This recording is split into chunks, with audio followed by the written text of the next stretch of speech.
안녕하세요. 신윤선 목사입니다. 2022학년도 봄학기 갈릴리 신앙학교 예수님의 복음 이야기 마태복음 오늘 두 번째 시간이고 제3과 예수님의 사역 준비와 천국 선포 마태복음 3장에서 4장의 내용을 함께 살펴보도록 하겠습니다. 이것을 녹화하고 있는 오늘 눈 혹은 비가 많이 내리고 있어요. 오늘 3월 말인데 이제 3월 중순을 넘어 3월 말로 가고 있는데도 아직 좀 날씨가 춥습니다. 그래서 여러분들 건강 유의하시길 바라고요.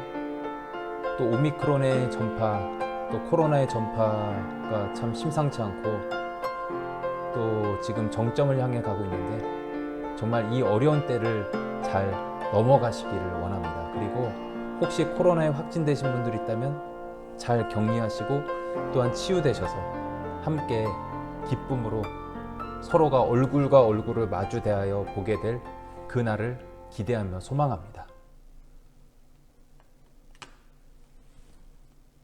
자, 오늘 마태복음 3장에서 4장의 본문의 위치는 요셉 가족이 나사렛으로 돌아온 지 최소한 25년의 세월이 흐른 후의 이야기입니다. 그래서 마태의 초점도 예수님의 출현과 탄생기인 마태복음 1장, 2장의 내용에서 예수님의 공생의 사역의 시작으로 옮겨갑니다. 예수님의 출현과 탄생기가 있고 예수님의 공생의 사역이 있는데 그 텀이 굉장히 길죠. 예수님의 공생의 사역, 예수님께서 몇 살에 그 공생의 사역을 시작하셨는지 우리는 정확히 알 수 없지만 대략 30살 정도로 추정하고 있고 예수님의 공생애가 몇 년인지 정확하진 않지만 예수님이 예루살렘 성전을 3번 찾으신 것을 토대로 우리가 대략적으로 3년으로 추정합니다. 그래서 예수님은 30살부터 33살까지 공생의 사역을 하셨다고 우리는 알고 있는데 예수님의 탄생과 예수님의 공생의 시작, 그 30여 년의 기간 동안에 예수님의 행적은 우리가 알 수 없습니다. 그때의 행적이 어떠했는지 여러 가지 추정이 있고 또한 복음서에 나온 예수님의 12살 시절에 성전에서의 이야기가 나오긴 하지만 그 외에 우리가 알 수 있는 것들은 거의 없어요. 뭐 여러 가지 추정도 단지 추정치일 뿐, 근사치일 뿐 그것이 정답이라고 예수님의 삶의 실제 모습이라고 우리는 그렇게 볼 수는 없어요. 이 마태복음을 기록한 저자가 예수님의 모든 행적을 담은 것이 아니라 중요한 부분을 다룬 것이죠. 예수님의 중간 과정 그 삶도 중요했겠지만 예수님의 탄생과 예수님의 공생의 사역 그 점에서 초점을 맞춰서 모든 복음서들이 예수님의 이야기를 전개하고 있기 때문에 우리가 아쉽지만 예수님의 그 중간 시기 더 긴 인생의 부분들은 우리가 대체로 알 수가 없습니다. 세례 요한은 예수님의 출현과 함께 천국이 도래했음을 선포합니다. 그래서 오늘 마태복음 3장, 4장에 물론 예수님이 중요하지만 세례 요한이 중요한 등장인물로 나오게 될 거예요. 예수님은 세례를 통해 하나님의 아들로서의 신분을 입증하시고 또 마귀의 시험을 능히 물리치셨습니다. 그 이야기가 마태복음 4장에 나오게 되죠. 자, 큰 그림. 세례 요한이 천국에 임박한 도래를 선포한 후에 예수님은 세례를 받으셨고 또한 시험을 이기셨으며 자신의 12제자들을 부르신다. 그 부르심의 이야기까지가 오늘 마태복음 3장, 4장의 이야기입니다. 그러면 이것을 토대로 함께 본문의 묵상과 토론으로 들어가 보도록 하겠습니다. 자, 첫 번째 질문. 세례 요한이 천국의 도래를 준비한 이야기. 마태복음 3장 1절에서 17절까지의 이야기예요. 첫 번째 질문은 사복음서는 공통적으로 세례 요한의 사역을 설명하기 위해 이사야 40장 3절을 인용하고 있다. 이사야는 하나님에게서 보냄을 받은 한 사자에 대해서 예언하고 있다. 이 사자는 하나님이 이방 땅에 유배된 이스라엘을 다시 찾으시고 회복시키실 것을 외치게 된다. 세례 요한은 결국 누구의 등장을 선포하고 있는가? 이런 사실은 예수님이 어떤 분이심을 우리에게 말해주고 있는가? 라는 질문입니다. 자, 이사야 40장 3절의 말씀이 이거예요. 외치는 자의 소리여 이르되 너희는 광야에서 여호와의 길을 예비하라. 사막에서 우리 하나님의 대로를 평탄하게 하라. 이것이 마태복음 3장 3절에 거의 그대로 인용이 되고 있습니다. 이 앞에 질문에서 나온 것 같이 마태복음 3장 3절, 마가복음, 또 누가복음, 요한복음, 이 사복음서에 이 세례 요한의 사역을 설명하기 위한 이 이야기, 이사야의 예언이 다 거의 비슷하게 인용이 되어 있습니다. 사복음서에서 이것을 다 인용했을 만큼 그만큼 이 이사야 예언이 예수님의 사역에 있어서 또 세례 요한의 이야기에 있어서 그만큼 매우 중요한 이야기라고 말할 수 있어요. 이사야의 예언의 의미가 무엇인가요? 외치는 자의 소리가 광야에서 사막에서 들려온다는 거예요. 광야와 사막은 다릅니다. 사막에는 있지만 광야에는 없는 게 있어요. 무엇일까요? 사막에는 오아시스가 있지만 광야에는 오아시스가 없어요. 광야는 완전한 절망과 죽음을 상징하는 장소라고 할 수 있습니다. 하지만 하나님의 말씀이 광야에서 선포된 이야기를 우리가 구약의 선지서들을 통해서 볼 수 있고, 또한 이사야가 예언하고 있는 것도 광야에서 외치는 자의 소리가 있을 것이고, 또한 여호와의 길을 예비하는 그것이 있을 것이다 라는 그런 예언을 하고 있습니다. 길이 없던 곳에서 길을 만드시는, 대로를 평탄하게 하시는 하나님의 사역이 하나님의 종을 통해서 이루어질 것을 이사야가 예언하고 있는 거예요. 세례 요한은 그 이사야 40장 3절의 예언이 예수님을 통해 성취됨을 선포하고 있습니다. 즉 세례 요한은 메시아, 그리스도, 예수님이 오실 그 길을 예비하는 사람이었습니다. 그도 사복음서에서 다 예언하고 있을 만큼 그의 사역이 매우 중요하지만 세례 요한은 그 길이 아니라, 그 목표점이 아니라 단지 그 길을 예비하는 사람에 불과했다는 거예요. 물론 그는 대단한 사람이지만 예수님의 중요성에 비해서는 그 중요성이 조금 많이 작다고 말씀드릴 수 있겠어요. 세례 요한은 길을 예비하는 자였다면 예수님은 그 자체로 길이 되시고 구원이 되시고 생명이 되신 분이심을 이 이사야의 말씀을 통해서 우리가 알 수 있습니다. 이사야 말씀에 메시아가 올 것이라고 예언하고 있지만 그 메시아의 이름이 누구인지는 알 수 없어요. 그런데 세례 요한은 그분이, 그 길이, 그 구세주가 바로 예수님임을, 구약의 예언자들이 기대하고 소망했던 그 염원이 성취되는 그 구원의 완성으로서 오신 분, 하나님 나라의 완성으로 오신 분이 바로 예수이심을 광야에서 외치는 자의 소리가 되어서 그렇게 외쳤다라는 말씀입니다. 자, 다음 질문입니다. 말라기 3장 1절과 5절에서 6절의 말씀은 이사야 40장 3절과 매우 유사하다. 그런데 이 본문은 엘리야 선지자가 하나님의 구원과 심판의 날을 준비하기 위해 돌아올 것을 예언하고 있다. 마태복음 3장 4절에 묘사된 세례 요한의 독특한 모습은 세례 요한과 이 약속 사이의 연관성을 어떻게 말해주는가? 자, 먼저 이 말라기에서 어떻게 말씀하고 있는지 살펴보겠습니다. 보라, 내가 내 사자를 보내리니 그가 내 앞에서 길을 준비할 것이요. 말라기 3장 1절의 말씀이고요. 여호와의 크고 두려운 날이 이르기 전에 선지자 엘리야를 보내리니 그가 아버지의 마음을 자녀에게로 돌이키게 하고 자녀들의 마음을 그들의 아버지에게로 돌이키게 하리라. 말라기 4장 5절에서 6절의 말씀입니다. 이 말라기 말씀을 토대로 봤을 때 마태복음 3장 4절에 묘사된 그 모습이 이 약속과 어떤 연관성이 있는지 이렇게 말해볼 수 있어요. 세례 요한은 구약의 예언자들이 예언했던, 또한 특히 말라기가 예언하였듯 훗날 다시 오게 될 엘리야였습니다. 말라기의 그 예언의 성취가 바로 세례 요한이에요. 그는 대단한 사람이었지만 메시아는 아니었고 메시아의 길을 예비하는 자, 이 사람이 바로 세례 요한이었습니다. 엘리야가 어떤 사람인가요? 선지자를 대표하는 사람입니다. 그가 기도하였은즉 3년 동안 비가 내리지 않고, 또한 그가 다시 기도하였을 때 하늘에서 불이 내리고, 또한 비가 내렸던 그 놀라운 역사가, 그런 놀라운 하나님의 역사가 이 엘리야를 통해서 있었습니다. 엘리야의 모습이 이 세례요한과 비슷했어요. 낙타토롯을 입고 있었고 광야에서 있었고, 그런 모습이 엘리야와 세례요한이 상당히 유사하다라고 말할 수 있어요. 마태복음 3장 4절에 이 세례요한이 어떤 모습이었는지를 말씀해 주고 있어요.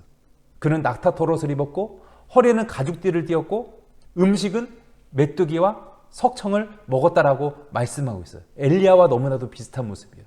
광야에 외치는 자의 소리로 있었던 그 사람, 세례요한.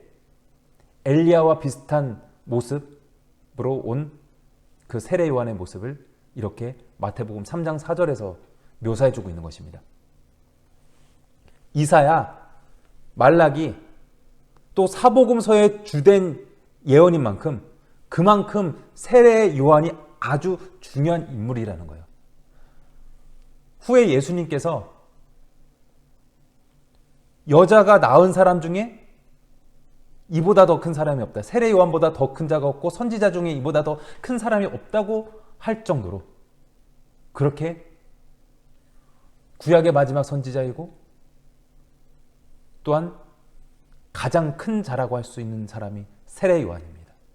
그만큼 세례 요한의 사역이 매우 중요합니다. 자, 다음 질문. 하나님 나라의 통치가 임박해 왔다는 소식에 사람들은 어떠한 반응을 보여야 하는가? 이것은 왜 시급한 일인가? 세례 요한과 예수님이 공통적으로 선포하셨던 그것은 바로 하나님의 나라였습니다.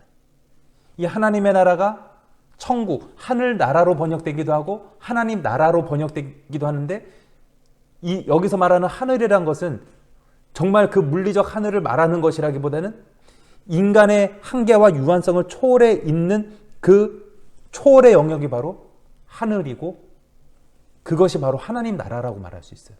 하나님 나라는 인간의 이성과 인간의 생각으로 차마 다 헤아릴 수 없는, 유한한 인간이 다 차마 헤아릴 수 없는 초월의 영역이 하나님 나라고, 그래서 저 형이상학적인 높은 세계에 있는 것만이 하나님 나라가 아니라 세례 요한이 또한 예수님이 선포하신 것, 하나님 나라가 하나님의 통치 영역이 이 땅 가운데 임했다는 것을 선포한 것입니다.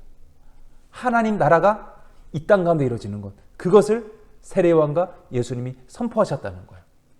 자, 하나님 나라의 통치가 임박해 왔다는 소식에 사람들은 어떤 반응을 보여야 했을까요? 마태복음 3장 2절에 근거하면 회개해야 합니다. 6절에 근거하여 죄를 자복하고 세례를 받아야 합니다. 8절에 근거하여 회개에 합당한 열매를 맺어야 합니다. 세례 요한은 임박한 하나님의 나라, 임박한 천국에 대해서 선포했어요. 회개하라, 천국이 가까이 왔다라고 이야기하였죠. 즉 이미 그때가 왔다는 거예요. 구약의 예언자들이 예언하였던 그 여호와의 날, 그 마지막 때가 이미 왔다는 거예요. 그러므로 회개하고 그에 합당한 열매를 맺어야만 할 때가 이미 되었다라는 것을 세례 요한이 선포한 것입니다. 세례 요한은 선포했습니다. 좋은 열매를 맺지 못하는 나무마다 불에 던져지는 때, 그때가 이때라고 말이죠. 이때는 곧 심판의 때라는 이야기예요. 또 회개하게 하기 위하여 물로 세례를 주는 역할을 했던 사람이 바로 세례 요한입니다. 예수님은 요한의 사역을 이어서 성령과 불로 세례를 주는 분이었고, 예수님도 요한과 같이 하나님 나라의 그 임박한 심판을 선포하셨습니다. 그런데 세례 요한과 조금 다른 점이 있어요. 비슷하지만 조금 다릅니다. 예수님이나 요한이나 다 심판의 때를 선포하긴 했지만 예수님에게는 심판과 더불어 구원의 때에 대한 것을 더 선포하고 있고, 예수님에게 있어서는 세례 요한보다 심판보다는 구원과 영생과 하나님 나라의 새로운 삶, 그 점이 더 더 강조되고 있습니다. 요한의 메시지는 회개하라. 천국이 가까이 왔다. 즉 천국이 지금 임박해 왔으니까 그에 합당한 열매를 맺도록 회개하라 라는 것이 세례 요한의 메시지였다면 예수님의 메시지는 조금 달라요. 천국이 이미 왔어요. 천국이 올 것이 아니라 예수님이 이 땅 가운데 오심으로 예수님께서 공생의 사역을 시작하심으로 말미암아 하나님 나라가 하나님의 통치 영역이 이미 이 땅 가운데 임했어요. 그러니 천국이 하나님 나라가 이 땅 가운데 이미 너희들에게 왔으니 회개하라는 거예요. 요한이 조금 무섭게 심판을 선포한 것이라면 회개하지 않으면 너희 안 된다라는 것을 요한이 강조하였더라면 예수님은 천국이 이미 왔으니까 마음이 온유하고 또한 마음이 가난한 너희들에게 천국이 이미 왔으니까 그에 합당한 삶의 열매를 맺도록 너희 삶을 변화시켜라. 회개하라. 하나님 앞에 나아오라. 라는 그런 하나님 나라의 초청으로서 말씀하신 것에 예수님의 사역에 더 초점이 있다라고 말씀드릴 수가 있겠습니다. 예수님 세례 요한이 정말 중요한 사람이지만 그보다 훨씬 중요한 분이 바로 예수님이시죠. 세례 요한은 길을 예비하는 자였고 그 목표점을 가리키는 자였고 예수님은 그 길이 되시고 또한 세례 요한이 가리키고 있는 그분이 그 목표점이 그 하나님 나라 그 구원의 완성으로 오신 분이 바로 예수님이시기 때문에 그렇게 대단한 세례 요한도 지존하신 예수님 앞에서는 아무것도 아니었다고 말할 수 있겠습니다. 다음 질문입니다. 구약에 암시된 관련 구절들과 친숙한 독자들은 예수님이 받으신 세례에 예수님의 신분과 사명을 이해하는 중요한 함축적인 의미가 있음을 알게 된다. 이사야 42장 1절과 61장 1절 그리고 사무엘하 7장 12절에서 14절을 각각의 문맥 안에서 읽어보라. 첫 번째 질문, 마태복음 3장 16절 17절과 병행하는 것이 있는가? 이러한 사실은 예수님의 독특한 신분에 대해 무엇을 말해주는가? 자, 이사야 42장 1절의 말씀입니다. 내가 붙드는 나의 종, 내 마음에 기뻐하는 자, 곧 내가 택한 사람을 보라. 내가 나의 영을 그에게 주었은즉 그가 이방에 정의를 베풀리라. 이사야 61장 1절의 말씀입니다. 주 여호와의 영이 내게 내리셨으니 이는 여호와께서 내게 기름을 부으사 가난한 자에게 아름다운 소식을 전하게 하려 하심이라. 나를 보내사 마음이 상한 자를 고치며 포로된 자에게 자유를, 갇힌 자에게 노임을 선포하며. 또 사무엘하 7장 12절에서 14절의 말씀을 요약하면 내 씨를 견고하게 하리라. 또 너의 왕위를 견고하게 하리라. 나는 그에게 아버지가 되고 또 그는 아들이 될 것이다 라는 말씀입니다. 여기서 첫 번째 질문, 마태복음 3장 16절 17절과 병행하는 것이 무엇일까요? 3장 16절 17절의 말씀입니다. 예수께서 세례를 받으시고 곧 물에서 올라오실 때 하늘이 열리고 하나님의 성령이 비둘기같이 내려 자기 위에 임하심을 보시더니 하늘로부터 소리가 있어 말씀하시되 이는 내 사랑하는 아들이요 내 기뻐하는 자라 하시니라.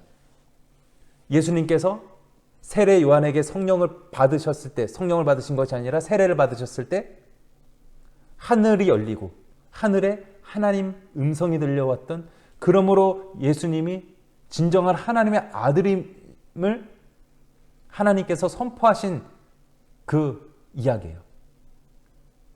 이것은 구약의 예언에 따라서 성령이 임하고 또 하나님의 아들이요 기뻐하는 자로 예수님께서 하나님으로부터 완전한 인정을 받으셨다라는 것입니다.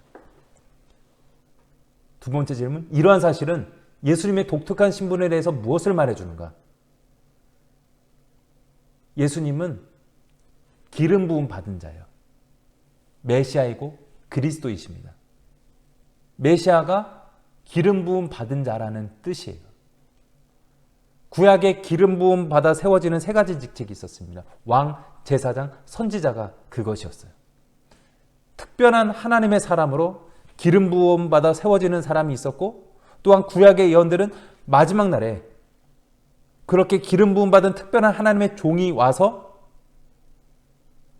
세상을 회복할 것이고, 또한 마태복음에서 이야기하고 있는 것 같이 다윗 왕조를 잇는 하나님 나라의 왕으로서 메시아가 오신다는 것이고, 그분이 바로 예수님이에요.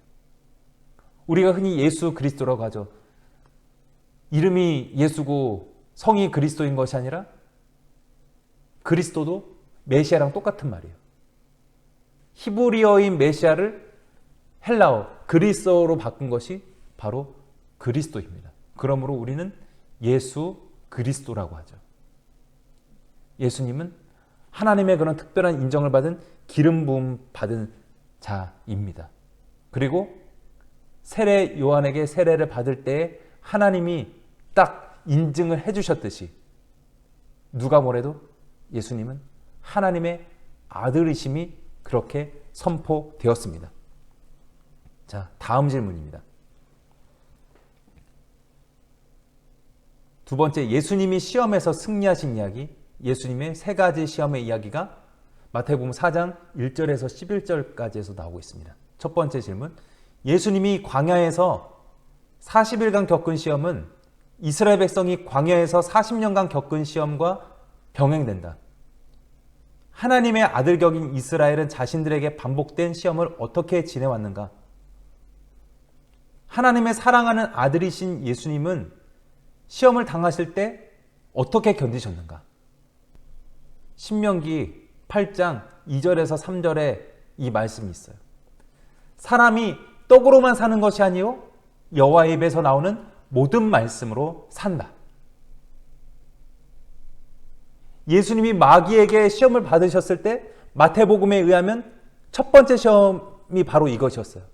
마귀가 돌을 떡덩이로 바꿔서 예수님 보고 이거 좀 먹어라, 너 배고프지 않냐 하고 시험했던 그 이야기에 예수님께서 이 말씀으로 마귀를 대적하셨죠. 사람이 떡으로만 사는 것이 아니요 여호와의 입에서 나오는 모든 말씀으로 산다. 이스라엘은 이 말씀을, 이 사실을 광야 40년 동안 학습했어요. 예수님은 40일 동안 시험 받으실 그때 첫 시험에 대한 대응책으로서 이 말씀을 제시하신 것입니다. 이스라엘은 어떻게 되었나요?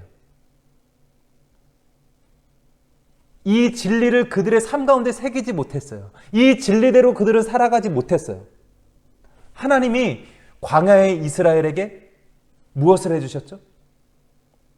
만나를 공급해 주셨어요. 또한 메추라기도 주셨어요. 그들의 의복이 헤어지지 않도록 하셨어요.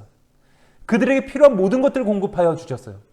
비록 이집트에서 누렸던 그런 엄청난 풍요가 그들에게 있진 않았지만 먹고 사는데 큰 지장은 없었고, 그들이 종되었던 것에서, 노예되었던 것에서 풀려나게 하셔서 자유로운 하나님의 백성이 되도록 하나님께서 그 출애굽 백성들을 그렇게 인도하시고, 또한 구름기둥, 불기둥으로 인도하신 그런 놀라운 표적들을 우리가 출애굽기 말씀을 통해서, 또한 모세 오경의 이야기를 통해서 우리가 봅니다. 그러나 이스라엘 백성들 어떠했나요? 40년 동안 하나님께서, 여호와 하나님께서 광야에서 그들에게 떡을 먹이시고 만나를 먹이신 그것을 경험하고도 이 진리, 사람이 떡으로만 사는 것이 아니요 여호와의 입에서 나오는 모든 말씀으로 산다, 이것을 그들의 삶 가운데 진리로 받아들이지 못했고, 이것을 온전히 믿지 못함으로 11일 걸려서 갈 만한 그 길을 무려 40년 동안 뺑뺑이 돌다가 광야 1세대들은 다 죽는 비극을 맛보았죠. 그런데 예수님은 40일 동안의 시험을 받으시고 이것을 이 말씀을 선포하시고 이 말씀으로 마귀에게 대적하심으로 말미암아 이 말씀으로 말미암아 살아가심으로 인하여 그 모든 시험을 이기시고 마귀를 물리치셨다라는 이야기예요. 예수님은 그렇게 하나님의 말씀으로 마귀의 시험을 견디시고 이기셨습니다. 다음 질문입니다. 첫 번째 시험에 대한 마태복음 3장 4절에서의 예수님의 대응을 통해 우리는 하나님의 말씀이 우리의 삶에 얼마나 중요한지를 알게 된다. 특히 예수님은 사탄의 모든 시험을 기록된 말씀을 인용하여 물리치신다. 여기서 우리는 시험을 견디고 이기기 위해 하나님의 말씀이 필요하다는 사실을 확인할 수 있다. 어떠한 교훈을 얻었는가? 예수님의 세 가지 시험, 돌덩이를 떡덩이로 바꾸라는 시험, 성전의 높은 곳에서 뛰어내리라는 시험, 또 천하만국의 영광을 보여주고 마귀가 나한테 절하면 이 천하만국의 모든 영광을 너에게 다 주마 라고 했던 그 세 가지 시험이었습니다. 우리가 첫 번째 시험 앞의 질문에서 살펴보았고요. 두 번째 시험, 성전에서 뛰어내렸을 때 천사들이 받쳐줄 것이다 라는 그 마귀의 시험에 예수님이 어떤 말씀으로 대처하셨나요? 주 너의 하나님을 시험하지 말라 하신 그 말씀으로 대적하셨고요. 마지막 시험, 천하만국의 영광을 보여주며 내 앞에 절하면 이거 다 주겠다라는 마귀의 시험에 또한 어떻게 대처하셨나요? 사탄아 물러가라, 기록되었으되 주 너의 하나님께 경배하고 다만 그를 섬기라 하였느니라. 그 달콤한 유혹 때문에 하나님 외에 다른 것에 절하는 그런 죄를 참아질 수 없다는 거예요. 단지 하나님께만 경배하고 단지 하나님만 섬기겠다는 예수님의 그 선포에 말씀을 통한 대처, 그 대적에 마귀는 물러나게 되었습니다. 자, 이 질문에 대한 대답. 기록되었으되 사람이 떡으로만 살 것이 아니요 하나님의 입으로부터 나오는 모든 말씀으로 살 것이라. 마태복음 3장 4절의 말씀은 앞에서 말씀드린 신명기 8장 2절 3절의 말씀의 재인용이라고 하였죠. 이 마귀의 세 가지 시험에 예수님은 다 모세오경에 있었던 그 말씀으로 대응하셨어요. 하나님의 말씀으로 40일의 시험을 견디셨고 평생을 하나님의 말씀을 의지하여 살아가셨고 하나님의 말씀으로 그 모든 시험들을 이기신 것입니다. 우리는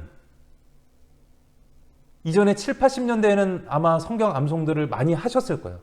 그런데 우리들에게 지금 뭐 암송을 그렇게 많이 강조하지 않고 또 말씀을 많이 암송하지 않아요. 저도 뭐 그렇게 말씀을 많이 암송하지 못하는 그런 부끄러움이 있는데 우리들에게는 언제든지 성경을 펼쳐볼 수 있어요.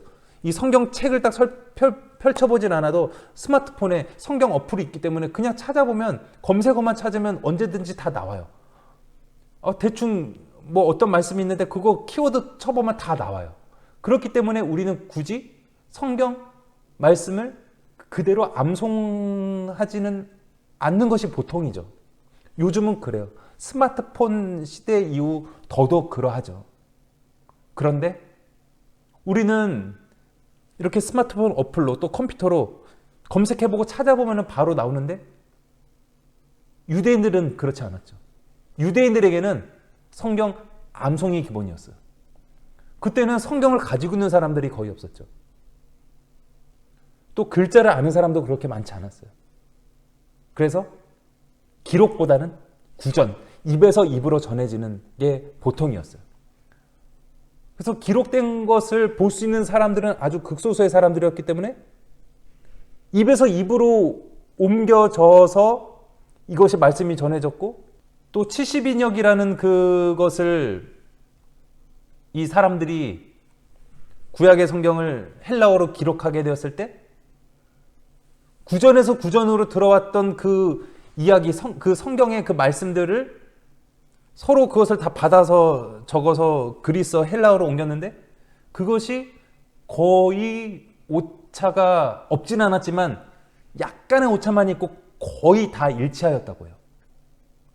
그만큼 이 유대인들이 말씀을 정확하게 암송하고 있었다는 거예요. 참 인간의 뇌의 능력, 인간의 그 지적인 능력은 정말 대단한 것 같습니다. 우리는 이 어플을 의존하고 있기 때문에 다른 문명의 이기들을 의지하고 있기 때문에 이것이 우리가 머리를 많이 쓰지 않기 때문에 잘 안 돼요. 하지만 유대인들은 그런 것이 없었던 상황에서 또한 성경도 자주 펴서 볼 수 없었던 상황에서 그 모든 말씀들을 대부분 암송하고 있었다는 거예요. 그런 점에서 예수님에게도 성경 암송이 기본이었어요. 예수님은 무슨 말씀을 하실 때 뭐 성경의 한 구절을 말씀해요. 나의 하나님 왜 나를 버리셨나이까? 예수님이 십자가에서 말씀을 하시죠. 근데 우리는 예수님이 십자가에 달리는데 하나님 날 버렸다라는 그런 믿음 없는 고백을 하고 계신가? 라고 생각할 수 있는데 그것은 시편 22편의 고백을 아마 처음부터 끝까지 다 암송하셨던 것으로 추정이 돼요. 나의 하나님 왜 나를 버리셨나이까? 라고 시작하였던 그 시편은 마지막에는 하나님에 대한 소망, 하나님의 구원에 대한 소망으로 끝나는 그 이야기를 예수님이 아마 다 암송하셨을 거고, 정말 이게 힘겨워서 이 손과 발에 못이 찔리셔서 정말 너무 아프고 너무 힘드시잖아요. 그 상황에서 이 암송을 다 이렇게 하려고 하시다가 그것을 다 이렇게 읊조리를 하시다가 다 못하셨을 수도 있어요. 그런데 나의 하나님 어째 나를 버리셨나이까? 라고 그 스타트를 끊었다면 그것은 유대인들에게 끝까지 암송한 것이나 마찬가지예요. 그만큼 유대인들에게는 성경 암송이 기본이었고 예수님에게도 성경 암송이 기본이었다라는 말씀입니다. 그러므로 이렇게 길게 말씀드리는 것은 우리에게도 암송이 중요하다는 거예요. 성경 어플 언제든지 찾아볼 수 있지만 암송하고 있을 때 그 말씀의 능력, 말씀의 힘은 더욱더 크다라고 말씀드릴 수 있겠고 저도 더 많은 성경 말씀들을 암송해야 됨을 또한 이 시간을 통해서 새롭게 결단하고 느끼게 되네요. 자, 다음 질문입니다. 예수님은 의도적으로 이방 땅 갈릴리에서 자신의 사역을 시작하신다. 이러한 점은 예수님의 족보에 특정 여인들이 올라와 있다는 사실과 어떤 관련이 있는가? 또한 마태복음 28장 19절에서 예수님이 제자들에게 주신 대위임령과는 어떻게 연결되는가? 자, 앞부분에서 세례 요한의 하나님 나라 선포, 그리고 예수님이 시험에서 승리하신 그 이야기가 지나고 예수님의 공생애가 본격적으로 시작되는 이야기가 마태복음 4장 12절에서 25절에 있습니다. 그 예수님의 공생의 사역의 시작에서 예수님은 이방 땅 갈릴리로 가셔요. 왜 이곳으로 예수님이 가셨을까요? 자, 질문에 대한 대답입니다. 성경에 많은 표현들에서 이방의 갈릴리라고 표현하고 있어요. 우리 갈릴리 교회 사실 이방의 갈릴리죠. 갈릴리 성경에 결국 좋은 의미로 남았지만 그 당시 사람들에게 갈릴리는 좋은 지역이 아니에요. 갈릴리가 어떤 지역이냐면요, 가난, 흑암, 저주, 죽음의 장소, 그것을 상징하고 있는 지역이 바로 갈릴리예요. 그만큼 당시 사람들에게 소외된 지역이었다라는 말씀입니다. 그런데 성경에서 무엇라고 말씀하고 있냐면 이방의 갈릴리에 예수님이 오셨다는 거예요. 스불론 땅과 납달리 땅과 요단강 저편 해변길과 이방의 갈릴리여. 마태복음 4장 16절 말씀에 흑암에 앉은 백성이 큰 빛을 보았고 사망의 땅과 그늘에 앉은 자들에게 빛이 비쳤도다라고 예수님의 사역의 시작에서 그렇게 그 구약의 선지자들의 예언이 선포되고 있어요. 그렇게 마태의 기자가 그것을 설명함으로 예수님의 사역이 시작되고 있습니다. 예수님이 이방의 갈릴리, 가난과 흑암과 저주와 죽음과 소외를 상징하고 있는 그 장소에 오셔서 사역을 시작하고 하셨다는 것. 이것은 무엇을 말합니까? 가난을 부여로 바꾸시는 하나님의 역사가 시작되었다는 거예요. 흑암을, 어둠을 빛으로 바꾸시는 예수님의 그 사역이 시작되었다는 거예요. 그 저주와 가난의 장소, 그것을 복의 장소로 바꾸시는 예수님의 사역이 시작되었다는 것입니다. 죽음과 절망의 장소를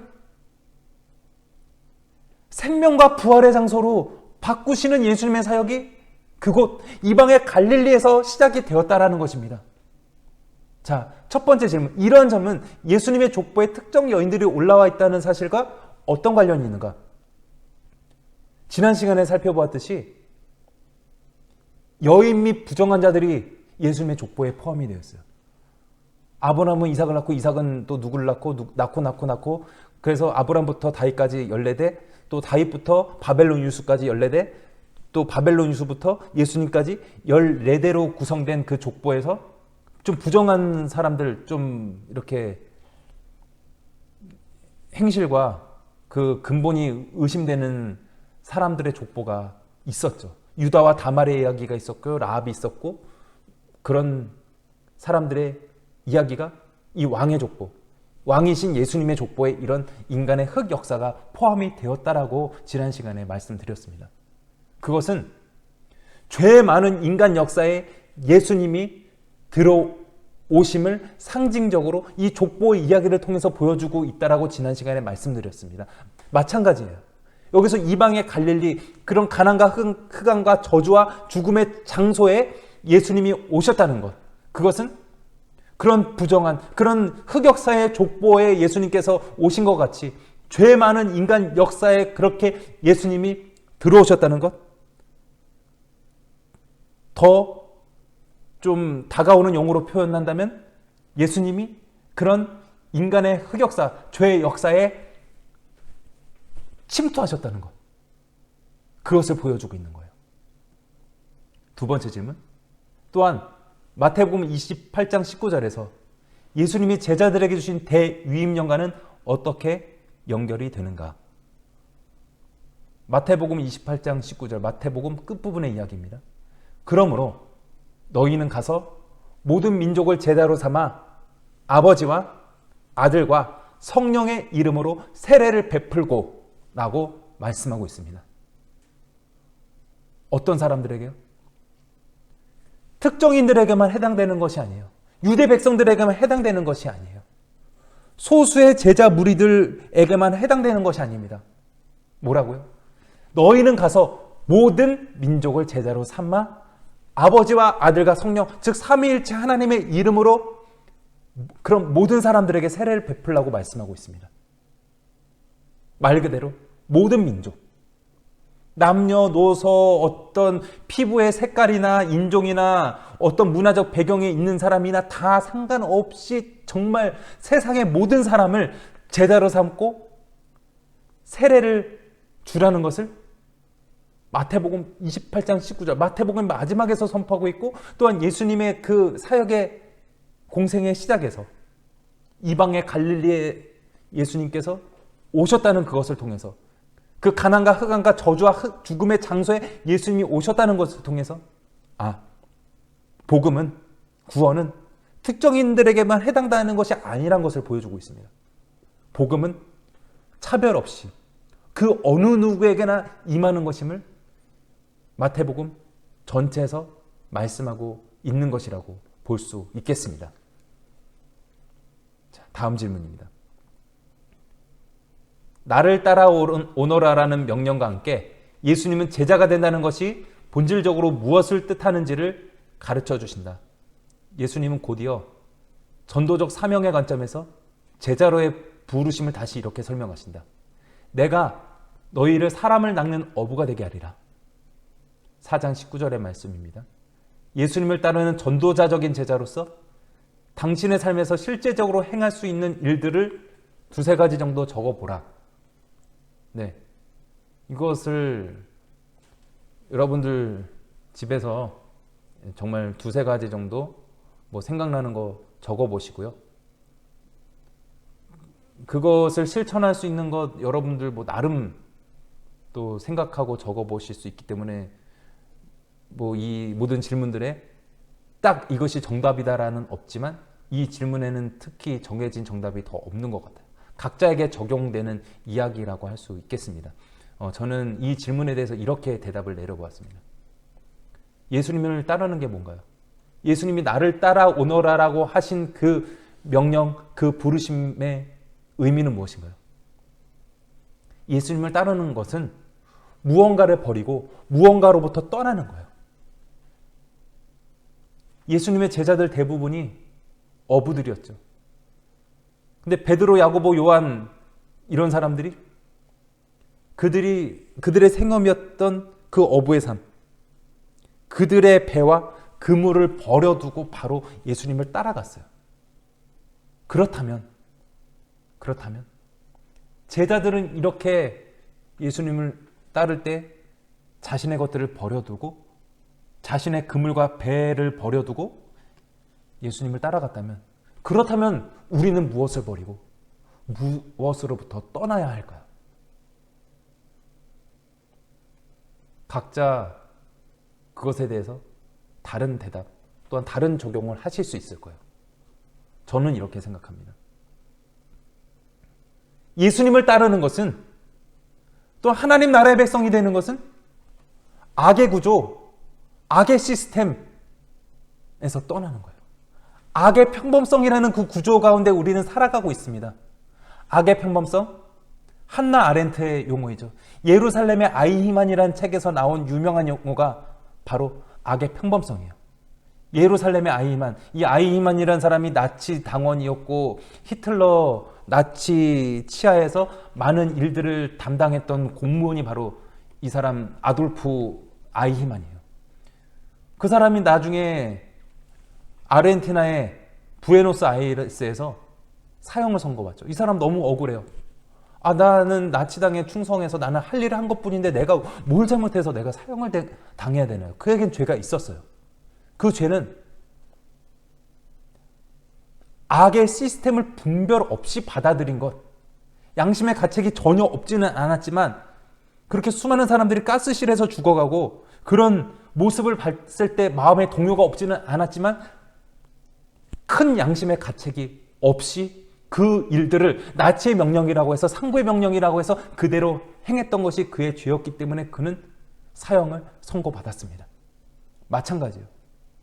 우리도 이 세상 가운데 살아가면서 우리도 모르게 악에 물들어가는, 악에 찌들어가는 그런 모습들이 있습니다.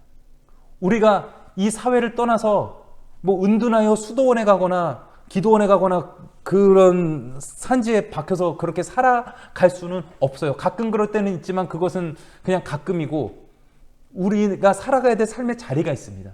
그렇기 때문에 우리는 그 구조, 그 시스템 속에서 완전히 떠날 수는 없어요. 하지만 그런 악의 시스템 속에 살아가지만, 악의 평범성 가운데 살아가지만 다르게 살아갈 수는 있어요. 그 가운데 있지만 그 가운데 구별된 사람으로 살아갈 수는 있습니다. 예수님을 따르는 것은 무엇인가요? 익숙한 악의 구조와의 결별이 예수님을 따르는 것입니다.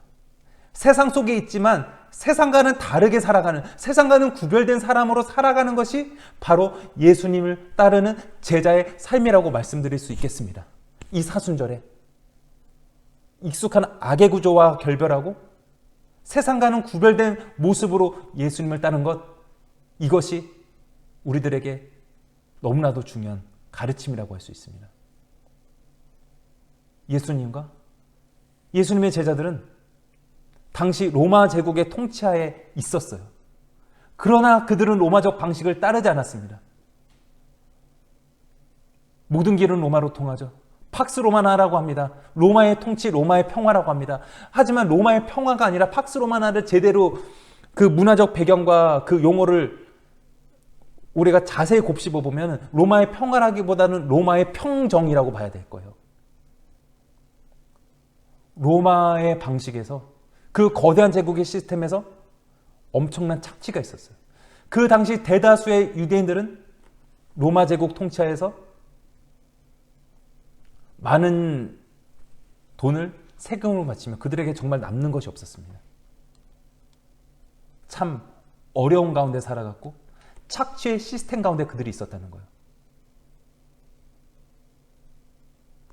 지금 현대 사회를 일컬어 우리가 살아가고 있는 이 세상을 일컬어 신자본주의 세상이라고 말하죠. 우리는 신자본주의 경쟁 시스템 속에서 살아가고 있습니다. 신자본주의 경쟁 시스템이 주는 유익이 너무나도 많죠. 하지만 많은 사람들은 이 신자본주의의 그런 종말이 멀지 않았음을, 이 신자본주의에 있는 문제점들을 지적하고 있습니다. 찰리 채플린의 모던 타임즈에서 그러하였고요. 또한 조지 오웰의 소설 1984에서 또한 이 신자본주의의 경쟁 시스템, 또 그런 정보화 사회, 이런 사회의 그런 어두운 전망을 이야기하였습니다. 그런 것이 온전히 다 이루어지진 않았지만, 그 암울한 예언들이 다 이루어지진 않았지만 그것이 어느 정도는 맞아요.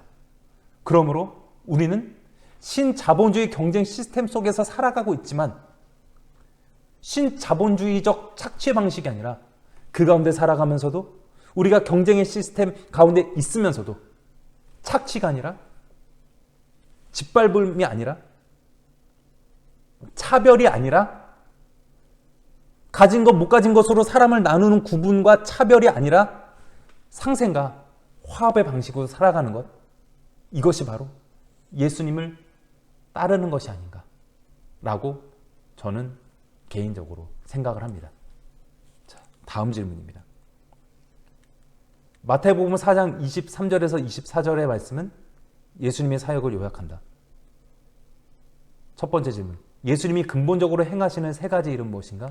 두 번째, 예수님이 행하시는 이런 일들은 천국이 가까이 왔다는 사실, 즉 하나님이 죄로 무너진 세상을 다시 새롭게 회복시키신다는 사실을 어떻게 입증해 보여주고 있는가? 자, 마태복음 4장 23절에서 24절의 말씀입니다. 예수께서 온 갈릴리에 두루 다니사 그들의 회당에서 가르치시며 천국 복음을 전파하시며 백성 중에 모든 병과 모든 약한 것을 고치시니 그의 소문이 온 수리아에 퍼진지라. 사람들이 모든 앓는 자, 곧 각종 병에 걸려서 고통당하는 자, 귀신 들린 자, 간질하는 자, 중풍병자들을 데려오니 그들을 고치시더라. 여기서 첫 번째 질문이 예수님이 행하시는 세 가지 일. 첫 번째, 회당에서 가르치시고요. 두 번째, 천국 복음을 전파하시고, 세 번째, 백성들을 고치신 일입니다. 두 번째 질문, 예수님이 행하시는 이런 일들은 천국이 가까웠다는 사실, 즉 하나님이 죄로 무너진 세상을 다시 새롭게 회복시키신다는 사실을 어떻게 입증해 보여주고 있는가? 이 마태복음 4장 24절의 말씀처럼 예수님의 소문이 온 수리아에 퍼져서 모든 사람들이, 모든 앓는 자, 각종 병에 걸린 자, 고통당하는 자, 귀신 들린 자, 간질하는 자, 중풍병자, 이런 여러 가지 어려움이 있는 자들이 예수님에게 나왔을 때 어떻게 하셨고요? 예수님께서 그들을 다 고치시더라. 모든 앓는 자들을 예수님이 고치셨습니다. 그렇게 수많은 무리가 예수님을 따르게 되었습니다. 예수님이 앞에서 살펴보았듯이 이방의 갈릴리, 가장 소외된 지역, 흑암과 가난과 저주의 지역, 죽음의 지역에 오셔서 복음을 선포하시고, 또한 마태복음의 마지막에 모든 족속을 제자로 삼아 세례를 주라고 말씀하신 것처럼 그렇게 모든 사람들이, 수많은 무리가 예수님을 따르게 되었다는 것, 그것을 이 마태복음 23장 24절의 말씀을 통해서 우리가 또한 살펴볼 수 있습니다. 자, 이렇게 오늘 삶과 예수님의 사역 준비와 천국 선포의 이야기를 함께 나눠보았습니다. 이게 미리 이 세미나, 이 강의를 신청하신 분이, 개인적으로 저에게 연락 주신 분이 한 분밖에 안 계셨었어요. 그리고 오늘 토요일인데 오늘 한 분이 또 교재를 수령해 가시려고 했는데 좀 차마 준비를 하지 못해서 정말 죄송하다는 말씀을 드리겠고요. 그래서 이거를 어떻게 교재 없이 진행을 해야 될까, 라고 생각을 했지만 또 이제 앞으로 신청자들이 또 신청하신 분은 없으셔도 이것을 들으실 분들이 계실 것이기 때문에 주중에 이 교재를 준비해 놓도록 하겠고, 또한 저에게 개인적으로 연락 주시거나 사무실에 연락 주시면 교재를 전달해 드리도록 하겠습니다. 자, 오늘 많은 이야기들을 살펴보았는데, 세례 요한이 너무나도 중요한 사람이었지만 그는 예수님의 길을 예비하는 자였다는 것. 세례 요한이나 예수님이나 다 전하고 있는 공통된 것, 그것이 바로 하나님 나라였다는 것. 하나님 나라가 시작되면은 이미 하나님 나라가 우리 가운데 시작이 되었기에 우리는 이전과 같은 모습으로 살아갈 수 없고 예수님을 진정으로 따라가는 그런 사람들로 살아가야 됨을 오늘 말씀을 통해서 살펴보게 되었습니다. 제자도 어떻게 우리가 제자로서 행해야 될지라는 부분도, 우리의 행함도 매우 중요하지만 그보다 더 중요한 것, 예수님께서 이방의 갈릴리에 또 인간의 흠과 점과 죄가 많은 그런 흑역사의 족보 가운데 예수님이 먼저 침투해 오셨다는 것, 또한 우리가 무엇인가를 어떤 선행과 어떤 의로운 일들을 행하기 이전에 예수님께서 이미 우리 가운데 오셨다는 것, 성령으로 우리 마음 가운데 이미 오셨다는 것, 그 은혜를 우리 마음 가운데 인정하며 또한 감사드리며 이 사순절을 보내며 또한 함께 이 갈릴리 신앙학교의 여정을 통해 신앙의 여정을 함께 걸어가며 살아가는 저와 여러분들이 되시기를 간절히 소망합니다. 기도하겠습니다. 예수 그리스도께서 이 땅 가운데 오시어 온 세상을 사랑하시고 만 백성을 사랑하셨음을 우리가 오늘 말씀을 통해서 보게 되었습니다. 이방의 갈릴리, 가난과 저주와 흑암과 죽음의 땅에 예수님께서 오심으로 말미암아 가난을 부요로 바꾸고 저주를 축복으로 바꾸고 죽음을 생명과 부활로 바꾸시는 하나님의 역사가 바로 예수님을 통해서 시작되었음을 오늘 우리가 보게 되었습니다. 그 당시 사람들이 눈으로 보고 귀로 들었던 예수님의 말씀, 우리는 그렇게 직접 듣지 못하지만 성령으로 말미암아 우리 마음 가운데 오심으로, 우리 마음 깊은 곳에 오심으로 말미암아 우리는 영을 통해서 예수님을 만나고 예수님을 믿습니다. 우리가 믿고 따르는 예수, 정말 예수 그리스도를 믿음으로 말미암아 또한 함께 그 길을 따라가는 우리들이 되기 원합니다. 우리가 어떤 제자도를 걸어가기 이전에, 우리가 어떤 행위로, 어떤 의로움으로 하나님 앞에 영광 올리기 이전에 죄 많은, 허물 많은 우리 가운데 찾아오시어 우리를 하나님의 친백성 삼으신 그 은혜를 우리가 기억합니다. 이 사순절의 기간을 지나며 우리 가운데 하나님 나라를 더욱더 소망하며 주님께서 걸어가신 그 길을, 그 복음의 길을, 그 구원의 길을, 그 생명의 길을, 죽어야 다시 사는 그 예수 그리스도의 십자가의 길을 함께 걸어가는 저희들이 될 수 있도록 주님 인도하여 주시옵소서. 주님께서 이 여정 가운데 또한 예수님의 복음 이야기 마태복음 이 강의 가운데 항상 함께하여 주심을 믿고 감사드리며 이 모든 것 우리 주 예수님의 이름으로 기도드리옵나이다. 아멘. 감사합니다. 수고하셨습니다. 다음 주에 또 뵙겠습니다.